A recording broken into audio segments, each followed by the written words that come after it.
bueno, ya me hizo más o menos cuáles fueron los efectos como positivos de la Constitución, ¿cierto? Para usted, 20 años después, ¿cuáles serían como los efectos negativos, si hay efectos negativos de la Constitución para las poblaciones indígenas? Pues digamos que el principal efecto negativo no es de la Constitución, ¿sí? Sino es de la terquedad de un modelo, ¿cierto?, anterior que se resiste a que esa Constitución en términos de derechos se haga realidad, ¿sí? En términos mismos de la estructura del Estado. Porque allí se crean instituciones muy importantes, ¿cierto? Aparte, digamos, de la tutela y de esto, instituciones como la Corte Constitucional, como la Defensoría del Pueblo, que son instituciones que deberían estar vigentes, ¿cierto? Y el Estado mirarlas con alto nivel de importancia para el ejercicio de la democracia. Pero son las instituciones más criticadas, son las instituciones que menos presupuesto tienen, ¿sí?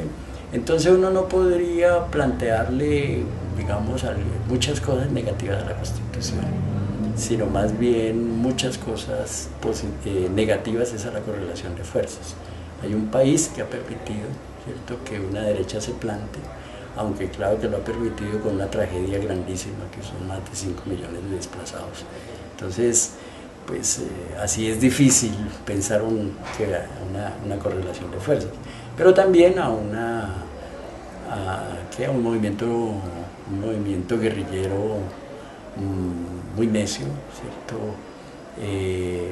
Muy parado en las mismas aspiraciones de la globalización, muy negado a mirar las aspiraciones de la gente, ¿sí? Muy alejado de la dinámica de construcción del poder popular. Entonces, pues allí hay muchas cosas que diríamos se confabulan, pero que no son propiamente la Constitución. Elementos puramente ya constitucionales, pues está la apertura a la globalización, que de alguna manera no es síntoma de la misma constituyente, pero que pues está allí abierta. El haber transformado los llamados derechos secundarios en artículos, como la salud, la educación, ¿cierto? Son mercancías y la Constitución de alguna manera lo permitió, ¿cierto?, al no haberlos declarado como derechos fundamentales.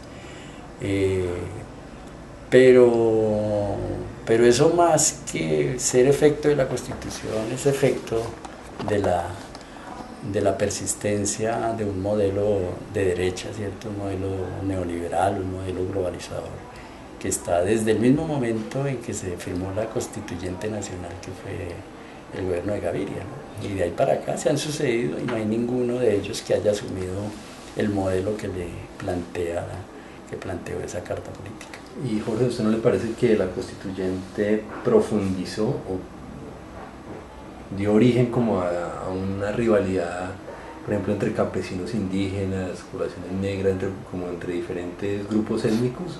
¿O eso? No, yo lo que creo es que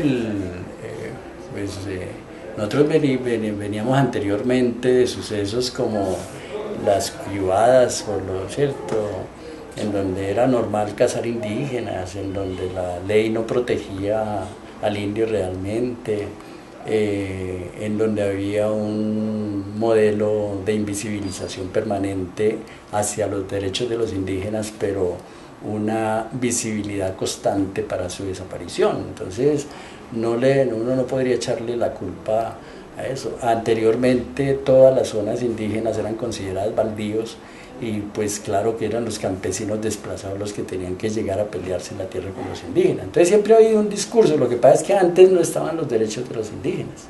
Y al no estar los derechos de los indígenas, pues no había el discurso de que ellos sí tienen derechos y nosotros no. Entonces había un silencio, ¿cierto?, por parte de los movimientos políticos con relación a la aspiración indígena. Creo que de los pocos que hicieron visible la realidad indígena de los 50 para acá, pues Camilo Torres, ¿sí? Pero de resto todos los movimientos políticos se han negado a mirar su existencia, tanto que las guerrillas usaron sus territorios, convivieron con los indígenas, usaron a los indígenas para fortalecer sus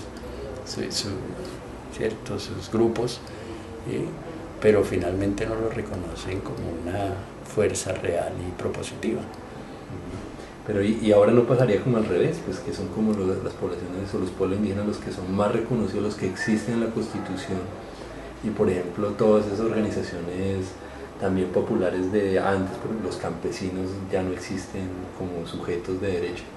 Pero no es un problema de la Constitución, lo que insisto es que los indígenas la usan como un instrumento, pero también lo usan sus contradictores. Entonces aquí uno de los, por ejemplo, el gobernador Chávez, hoy vinculado a la parapolítica, ¿cierto? Fue uno de los que más defendió el tema incluso su programa de gobierno era por el derecho a la diferencia, pero era por derecho a la diferencia entre los indígenas y los otros. Era, si los indígenas tienen derechos, entonces los otros tienen que tener más, ¿sí? O sea, no es un equilibrio de derechos.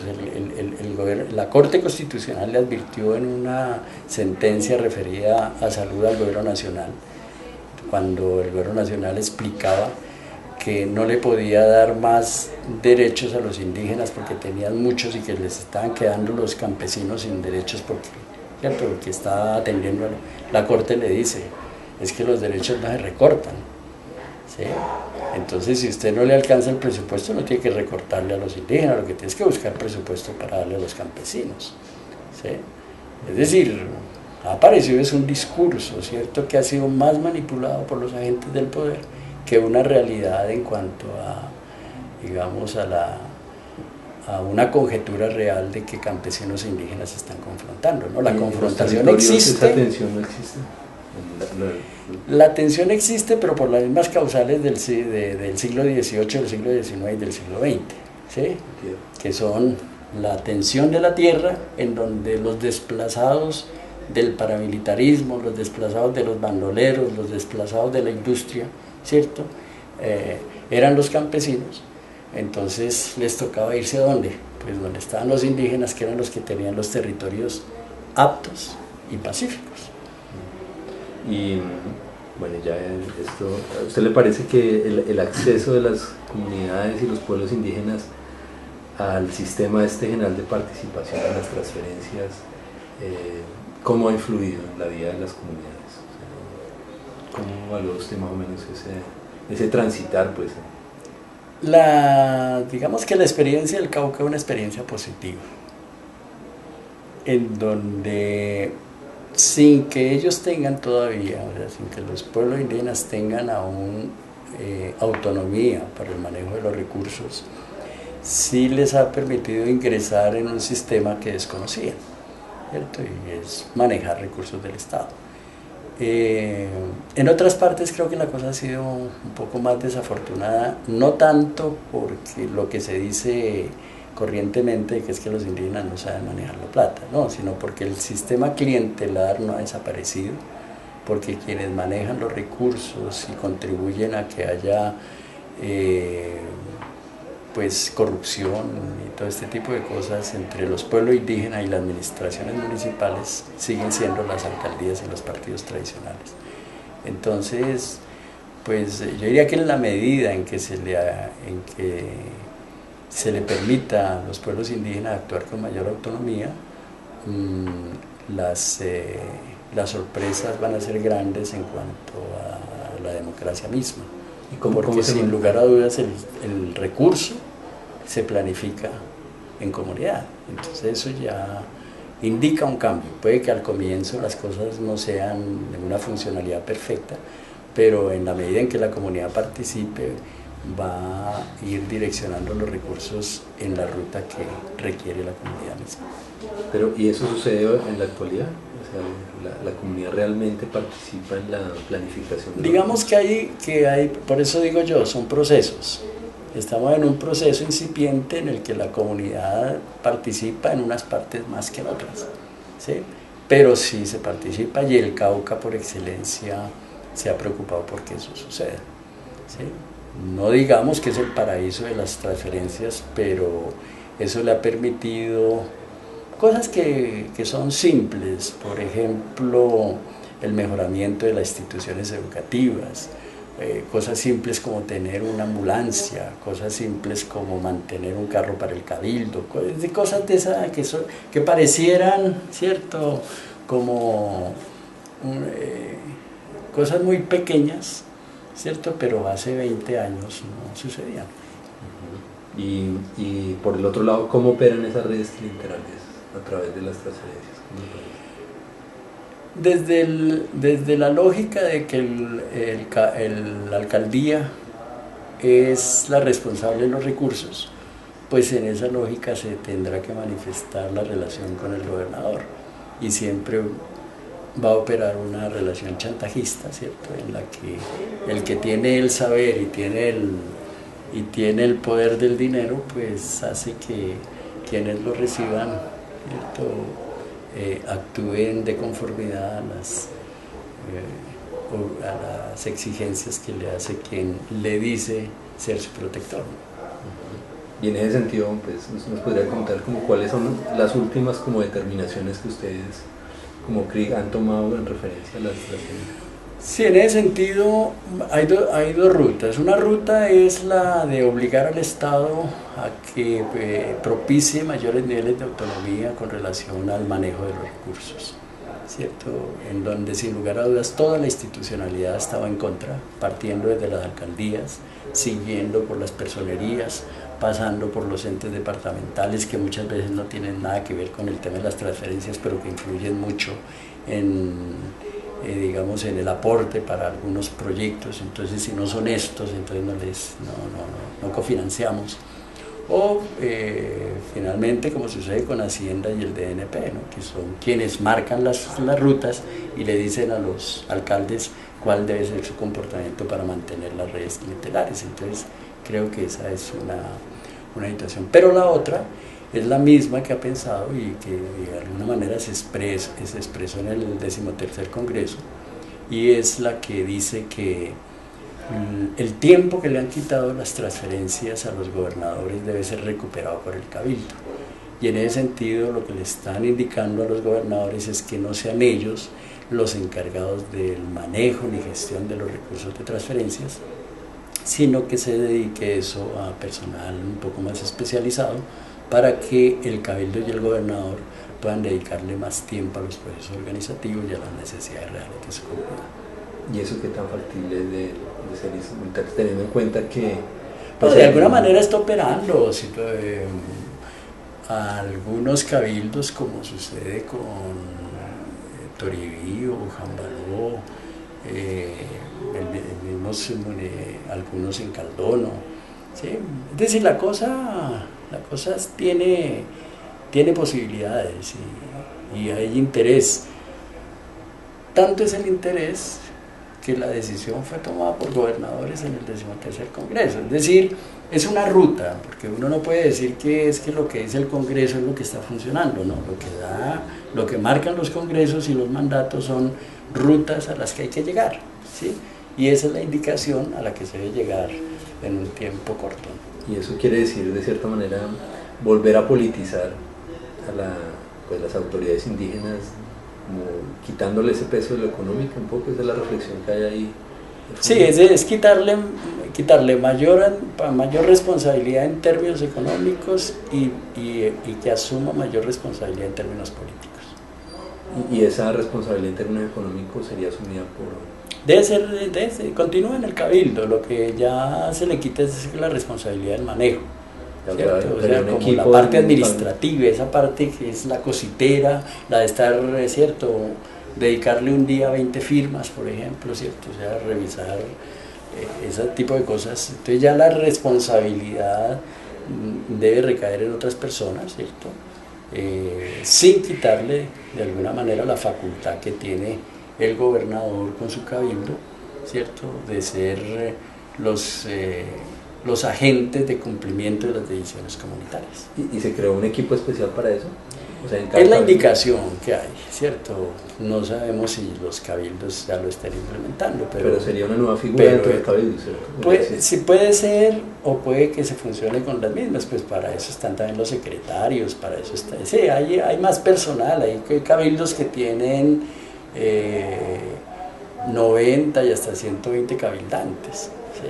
Entonces lo que hay que propiciar allí son equipos, no es personal nuevo, sino algunos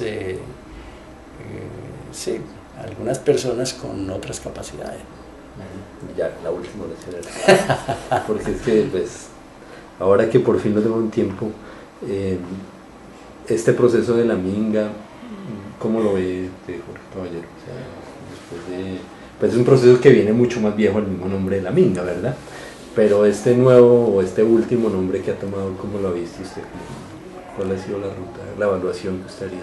Pues yo soy de los que sostengo que la minga es la concreción de varias décadas de búsqueda de unidad del movimiento social en el departamento del Cauca y sus alrededores, el Valle, ¿cierto? Nariño, Putumayo, Caquetá. Es una búsqueda en la cual hay un momento afortunado que es la liberación de la madre tierra, ¿sí? Y un momento afortunado, diríamos, también en términos incluso de lo negativo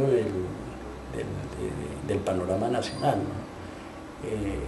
En donde lo que decíamos con relación a la Constitución, ¿cierto? Ni Estado ni guerrillas se comprometen con estos procesos. Entonces tiene que la sociedad civil buscar caminos de encuentro. Y ante tanta represión, la minga se convierte como en una oportunidad, ¿no? Una oportunidad de encuentro, una oportunidad de expresión, una oportunidad de movilización, incluso una oportunidad de identidad, ¿cierto? Donde aparecen símbolos, es decir, hay una ricura en términos expresivos, ¿cierto? Tanto artísticos, musicales, ¿cierto? Danza, y una renovación, llamémoslo, más que renovación, una concreción de discursos, ¿cierto? De décadas anteriores que cogen forma también en este momento de globalizaciones. Y la minga trae como ese fermento, ¿no? En donde lo nuevo, ¿cierto? Le da paso a lo añejo, y eso es lo que le pone sabor, ¿no? Pues es lo que le da la esencia. Todavía me gusta muy lejano la posibilidad de que la minga sea como un proceso realmente nacional. Pues digamos que esa es la búsqueda también del movimiento social a nivel, casi que en toda América, ¿sí? Hay es como esa búsqueda de reconocimientos permanentes, ¿cierto? Sin perderme yo en la multitud. Es decir, donde pueda yo estar viendo también que yo camino. Es un poco como la figura más cercana a lo que espera esta América tan invisibilizada, ¿no? Entonces, cuando aparece la minga, ¿cierto? Como que esas sensaciones de cercanía, ¿cierto? Se activan. Y eso, entonces, muestra una cantidad de manifestaciones que uno ni se imaginaba, o sea, todos esos portales de internet, los comunicadores, los camarógrafos, los locutores, las señoras de la cocina, los señores de la cocina, ¿sí? Es decir, aparece una cantidad de expresiones que uno veía, las hace invisibles o las menosprecia o tiene la misma facultad del establecimiento de no ver nada, donde hay de todo, ¿sí? Creo que es lo que sucede con la minga. Y por supuesto, el gobierno le puso la pimienta, ¿sí? Al negarla, al atacarla, al contradecirla, ¿sí? Y al mostrar su locura, ¿cierto? La payasada de Uribe en Cali, ¿cierto? No tiene antecedentes en la historia, ¿sí? Un loco con un megáfono gritándole a la guardia indígena con su propio nombre: venga Luis, venga fulanito, venga, sí, no se vayan, atiéndame. Eso es, yo creo que es en el único país donde sucede ese tipo de cosas. Eso sirve, y habría que mostrárselo algún día a García Márquez, a ver cómo la narra con su realismo mágico, ¿no? Claro que ahora hay otros narradores, digamos que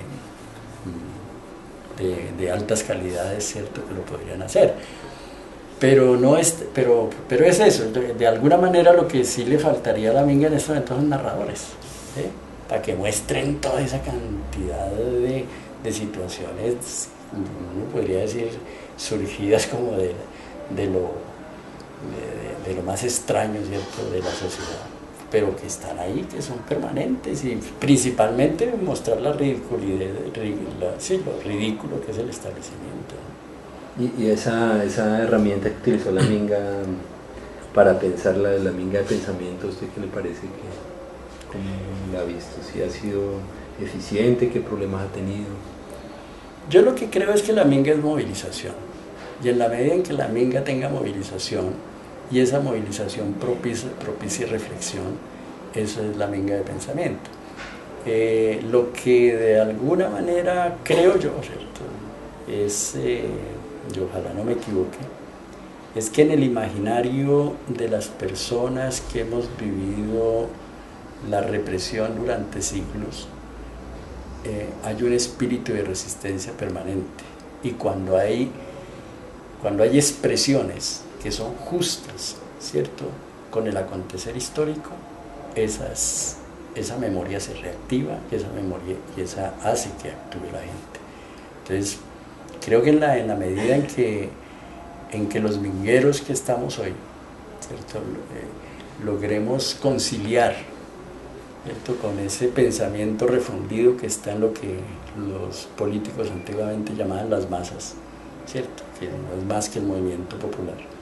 Entonces, el momento en que logremos reactivar esa conciencia del movimiento popular, pues la Minga será un acontecimiento nacional. Mientras tanto, creo que todavía seguimos siendo una especie ¿cierto?, de gente con mucho entusiasmo, ¿cierto?, algunos niveles buenos de movilización, pero todavía, digamos, que falta proyección de sus liderazgos, ¿no? A veces los líderes no entienden de ese tipo de acontecimientos y